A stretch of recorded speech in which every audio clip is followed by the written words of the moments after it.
Right, strap yourself in because I've got 3 massive Celtic stories for you today. And believe me, the last one is the real bombshell you can't afford to miss. From a shock Europa League fixture change to Calmac calling out to the board for reinforcements, and then, well, let's just say the third headline could change everything. Stick with me right to the end because this is where it all kicks off. Massive thanks to you for helping us smash 500 subscribers, but that's just the start. With more than 2,000 views on every story, if you hit subscribe right now, we'll fly past 1,500 subscribers, all backing the Celtic. Let's prove once again that our support is miles beyond anything the Rangers could ever muster. Hit that button and be part of it. Right, let me tell you this one because it's a bit of a mad twist from UEFA. The Celtic fixtures for the Europa League are out, and guess what? We're not starting on a Thursday like everyone and their granny expects. Nope, we're off to Serbia to face Red Star Belgrade on a Wednesday night, the 24th of September. A Europa League game on a Wednesday, it just doesn't feel right, does it? But then again, nothing UEFA does ever make sense. After that wee curveball, it's back to the usual Thursdays, Braga at Paradise, then Sturm Graz at home as well, before we're off on the road for back-to-back trips to Midtjylland and Feyenoord.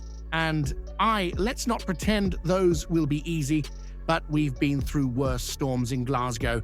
Now, the one that already gives me goosebumps, Roma at Celtic Park in December. Imagine Paradise under the lights, the whole stadium bouncing, Italians trying to figure out what's going on when Calmac is dictating play like a maestro.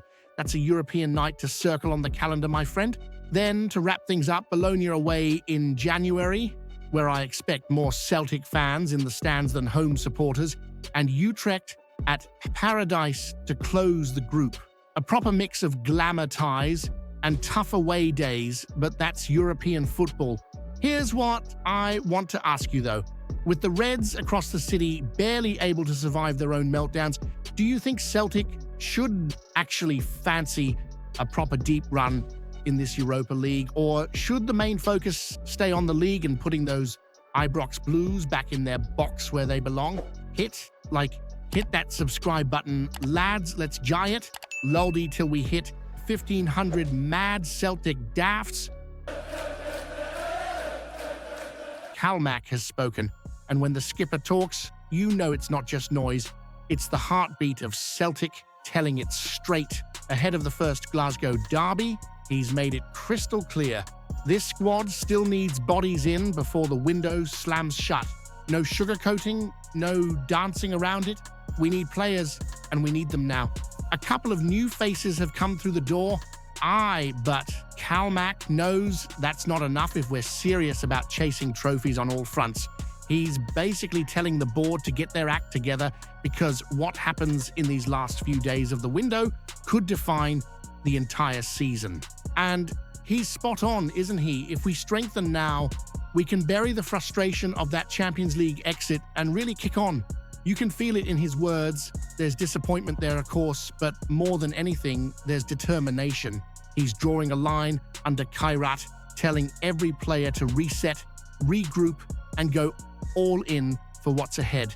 He's also looking further down the road, 5 or 6 weeks ahead, when the team should be flying again, slick, sharp, and ready for those big European nights under the lights at Paradise. The derby might be the immediate test, but the bigger picture is about momentum, about being stronger when it really matters. And let's be honest, while Celtic are working hard to get signings done, across the city, the Blues are busy blaming each other for their latest collapse. Same old excuses, same old sob stories, but here, our captain is demanding action, not pity.